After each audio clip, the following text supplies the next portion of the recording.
See, Rebecca, this is the reason why Stevie Wonder is permanently relocating to Ghana. Mm. Now, according to CNN, um, so CNN says Mm. um, the iconic award winning performer spoke to Oprah Winfrey in an interview explaining his decision, citing the political turmoil in the United States. When has Mm. never been political turmoil in the United States? Coming from the same person who wrote the song Living Just Enough for the City. Mm. But, I mean, now he, uh, he says, I want to see this nation smile again. I couldn't find words to just go off, so we're just going to continue here. I want to see this nation smile, and I want to see it before I travel to move to Ghana because I'm going to do that. Winfrey asked, you're going to permanently move to Ghana? I am. He added, I don't want to see my children's children have to say, oh, please like me. Please respect me. Please know that I am important. Please value me. What is that? This is the first time he said he was considering moving to Ghana in 94. He said he felt there was more of a sense of community than the U.S. Stevie Wonder, Michigan native, Mm. how to play the piano and the harmonica and the drums by age 9, was signed to Mowtown, has won 25 Grammys, and has been nominated 74 times. So I will say that at least he's not on the bandwagon. Um, I will give him that because it says that he was considering it in 94, back before the whole year return and the great migration back to Africa. But I understand he's from a different generation. So he he's from that civil rights generation. Yeah.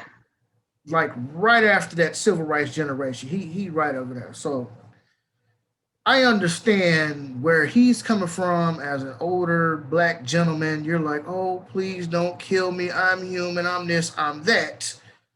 Uh, but we not having that. No, the millennials, generation X, Y, Z, whatever the hell come after us, we not having that. He said XYZ. Passive, that passive, just pull up your pants and dress good and speak well and get your education. We don't play that shit because we know that there's no salvation from white supremacy. Mm. Because there's plenty of brothers who was lynched in suits.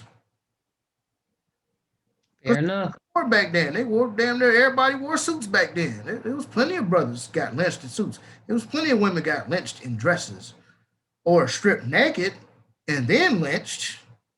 You Mm. know, I mean, if he wants to move to Ghana, hey, more power to you, Stevie. Understand? You got to do what you got to do. Um, Now, my issue is Mm-hmm.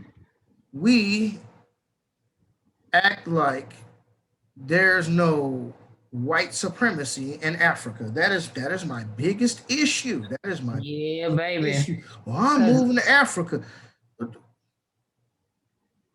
Okay, where you move? mm, Well, I feel that it's gonna be better for me. Okay, sure. You're around people who look like you. Yes, absolutely. You're not gonna get racially profiled from the people who look like you. Yes, absolutely. Can you move to Africa and do well for yourself? Yes, absolutely. Can you take $100,000 and live like a king in many countries in Africa? Yes, absolutely. yep. You are free to move wherever you want to. This entire planet is yours. Move where you want to. But don't move because you think that you're escaping white supremacy. Because last time I checked, Uh-huh. Africa as a whole ain't doing too good. They not.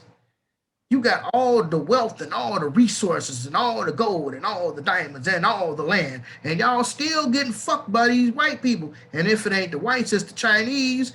You know, the Chinese trying to make Africa the new China. Yep. So why we act like, oh, we going to Africa, I can escape all racism? No, That's not what that is. eh, you not. You're not. And let's be honest with you. I know they're gonna be mad about this, but a lot of Africans is not trying to fight white supremacy. They That's true. they not. They not trying to fight racism. They not. Realistically, the only people who is really fighting white supremacy tooth and nail is Foundation of Black Americans. Yep. The Haitians did it, but after that, did nobody come to Haiti's aid. You know, did no African countries come to Haiti's aid. They didn't fight France and Britain and all the motherfuckers who still got tariffs and all of this shit going on in Haiti. And let's not forget that many African countries still pay colonial ties. There's a whole lot of countries still pay colonial ties to France and Britain and Spain and all the rest of these motherfuckers here. So why we act like something gonna change? Like, okay, it might be better. Sure, it'd probably be easier for him to live out the rest of his life in Africa. I mean, especially with the amount of money that he got. Sure, hey man, go power. Stevie. But the thing is this, like he talking about his children's children, like, are you talking about moving you and all your children and their kids and and their kids' kids? Because that's the only way that's gonna work. And that's if they choose to stay. Like, listen, like I was listening to this podcast from this one girl, and she was saying how, and she's African, and she's saying how Africans don't really respect Black Americans. They respect white people more than they respect Black Americans.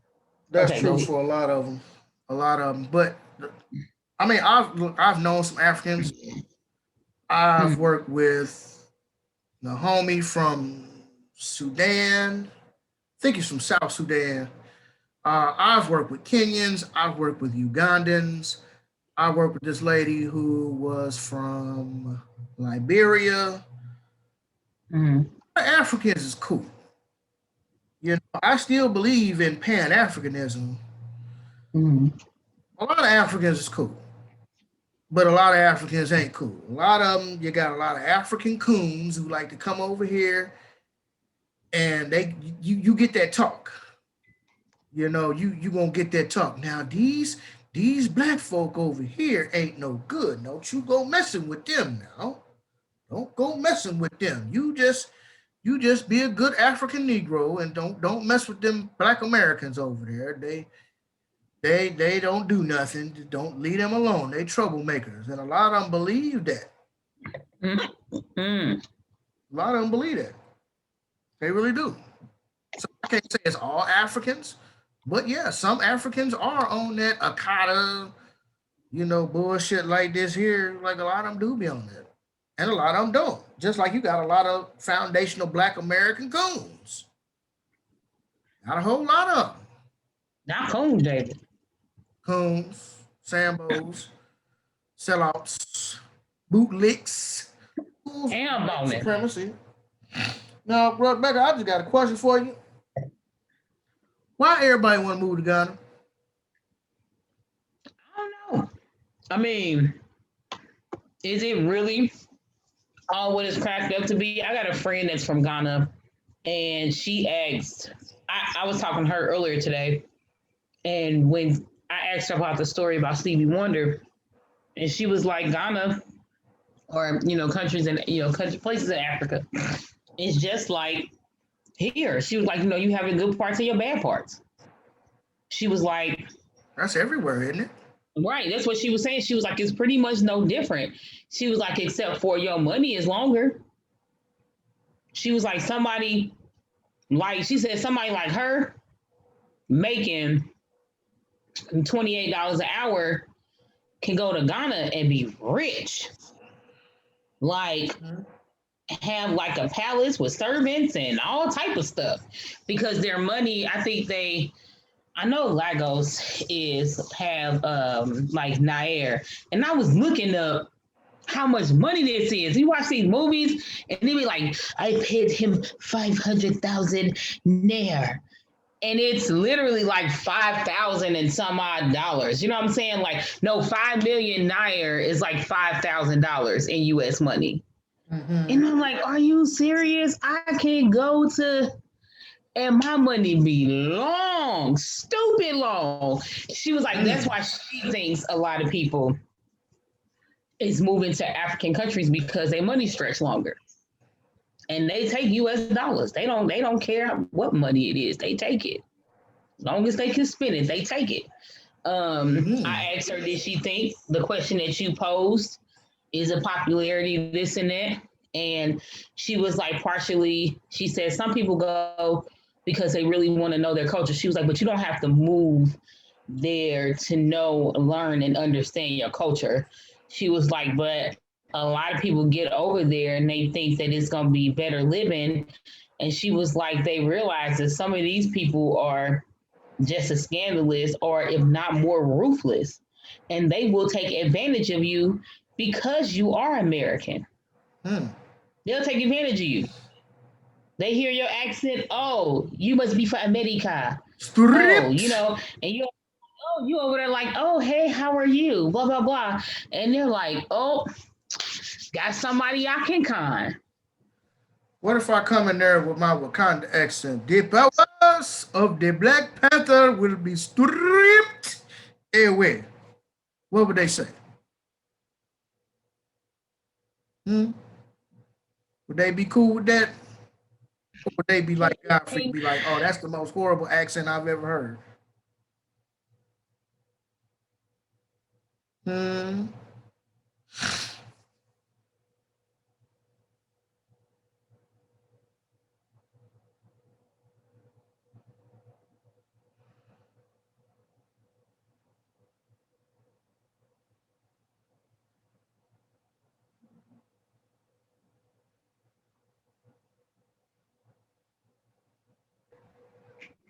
What's up? What's up? You froze.